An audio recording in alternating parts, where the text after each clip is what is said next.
नहमदुहु व नुसल्ली अला रसूलिहिल करीम अम्मा बाद फ़अऊज़ु बिल्लाहि मिनश शैतानिर रजीम बिस्मिल्लाहिर रहमानिर रहीम फ़ग़सिलू वजूहकुम व अयदियकुम इलल मराफ़िक़ वमसाहू बिरुऊसिकुम व अर्जुलकुम इलल काअबैन। আমরা জানি যে অজুর চারটি ফরজ আছে। এই অজুর যে চারটি ফরজ আর তায়াম্মুম, এই তায়াম্মুমের হলো তিনটি ফরজ।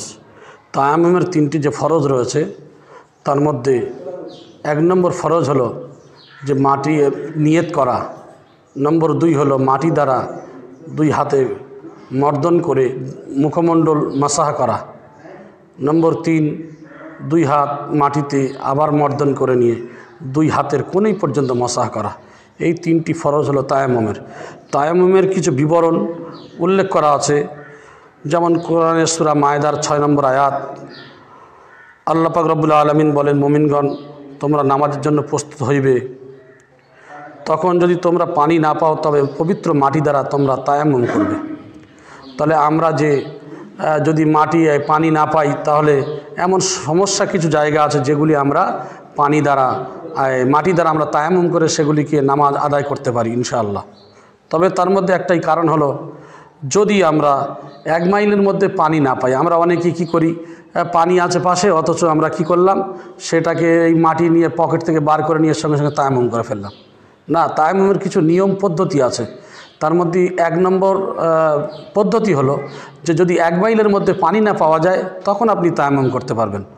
নম্বর 2 হলো শত্রু বা হিংস্র কোনো প্রাণী আছে, যদি এমন কোনো ভয় থাকে তাহলে সেই সমস্ত জায়গাতে যে উজু করতে গেলে বা সেখানে সমস্যা হতে পারে সেই দিকে লক্ষ্য রেখে আমরা কি করতে পারি, তায়াম্মুম করতে পারি।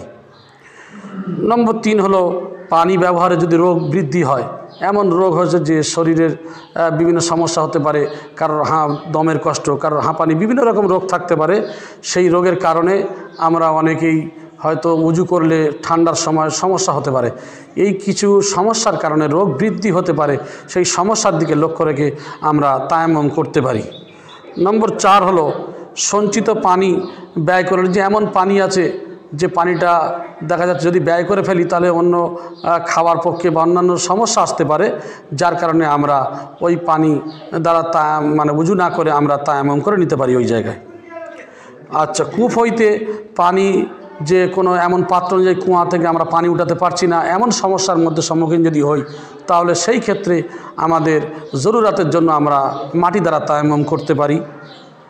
নম্বর 6, আমরা এমন জায়গায়, এমন সমস্যার মধ্যে যেখানে পানি ক্রয় করবার সামর্থ্য আমার নেই, এমন জায়গায় গিয়েছি যে আমি পানি, যে আমার পকেটে এমন অর্থ নেই যে আমি তার দ্বারা পানি আমি ক্রয় করব, সেই জায়গায় আমরা কি করতে পারি, আমরা সেই জায়গাতে তায়াম্মুম করতে পারি। নম্বর 7, উজু করতে গেলে ঈদ বা জানাজায় নামাজ, উজু করতে গেলে ঈদ বা জানাজার নামাজ না পাইবার আশঙ্কা থাকলে, উজু করতে যাব এমন সময় জানাজার নামাজ পাবো না, বা এমন সময় দেখা যাচ্ছে ঈদের নামাজ পাবো না, এই ক্ষেত্রে খুবই সমস্যার কারণে আমরা সেখানে তায়াম্মুম করে আমরা নামাজ আদায় করতে পারি। নম্বর 8,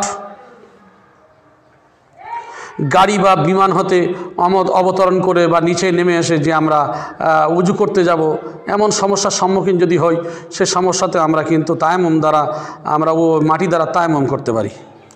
এই যে 8টি যে কারণ যে আলোচনা করা হলো, তা এগুলি বিভিন্ন সমস্যার কারণে, এগুলি সমস্যা সমাধান আল্লাহ সুবহানাহু ওয়া তাআলা এবং তার হাবিব রাসূলুল্লাহ সাল্লাল্লাহু আলাইহি সাল্লাম এবং বিভিন্ন ফিকহাবিদগণ এগুলি আলোকপাত করেছেন, সেইগুলি আপনাদের সম্মুখে ওযু ও তায়াম্মুম ভঙ্গের 7টি কারণ আছে।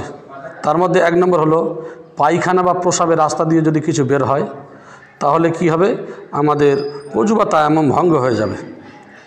সেটা প্রস্রাব হোক আর পায়খানা হোক, এমন ধরনের যদি কিছু বার হয় তাহলে কি হবে, আমাদের তায়াম্মুম এবং ওযু নষ্ট হয়ে যাবে। মুখ ভরে যদি বমি হয় তাহলে আমাদের কি হবে, ওযু বা তায়াম্মুম নষ্ট হয়ে যাবে। নম্বর 3, শরীরের ক্ষতস্থান, যে ঘা থাকে, শরীরের যে কোনো জায়গায় কাটা হোক পোড়া হোক, এমন ঘায়ে থেকে যদি রক্ত বা পুঁজ গড়িয়ে পড়ে বা পানি জাতীয় কিছু বেরিয়ে আসে তাহলে আমাদের কী হবে, সেই ক্ষতস্থান থেকে গড়িয়ে আসা এগুলিকে আমাদের জন্য অজু বা তায়াম্মুম আমাদের এগুলি করতে হবে, এগুলো আসলে ভঙ্গ হয়ে যায়।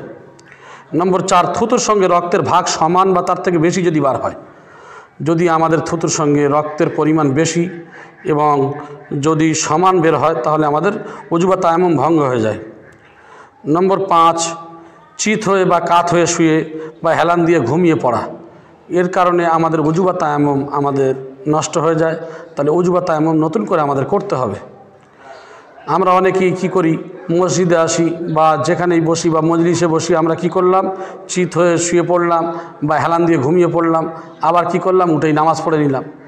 এই যে এগুলি পুরো কঠোরভাবে আমরা জানি, যদি কেউ এমন করে উজু করার পরে সে মসজিদে আসার পরে যদি হেলান দিয়ে ঘুমিয়ে পড়ে বা যদি কোনো মজলিসে পড়ে ঘুমিয়ে পড়ে, এক কথা হেলান দিয়ে কাত হয়ে শুয়ে চিত হয়ে যেইভাবে হোক ঘুমিয়ে পড়লেই সে কি করলো, এর জন্য তার অজু ভঙ্গ হয়ে যায়। নম্বর 6, পাগল বা মাতাল বা অচেতন হওয়া, পাগল হতে পারে বা মাতাল হতে পারে বা অচেতন হয়ে গেলে তার অজু বা তায়াম্মুম ভঙ্গ হয়ে যায়। আর নামাজে যদি কেউ উচ্চস্বরে হেসে ফেলে, আমরা নামাজ পড়তে পড়তে অনেকে কী করি, হ্যাঁ কা করে একটা হাসি বলা হয়, এই যে উচ্চস্বরে হাসা, এই উচ্চস্বরে যদি কেউ হেসে ফেলে তার অজু বা তায়াম্মুম নষ্ট হয়ে যায়। পুনরায় যদি অজু বা তায়াম্মুম না করে, এই 7টি কারণের মধ্যে যদি অজু বা তায়াম্মুম যদি না করে, পুনরায় তার নামাজ হবে না, অথচ পুনরায় তাকে উজু করে এসে বা তায়াম্মুম করে এসে তাকে নামাজ আদায় করতে হবে ইনশাআল্লাহ।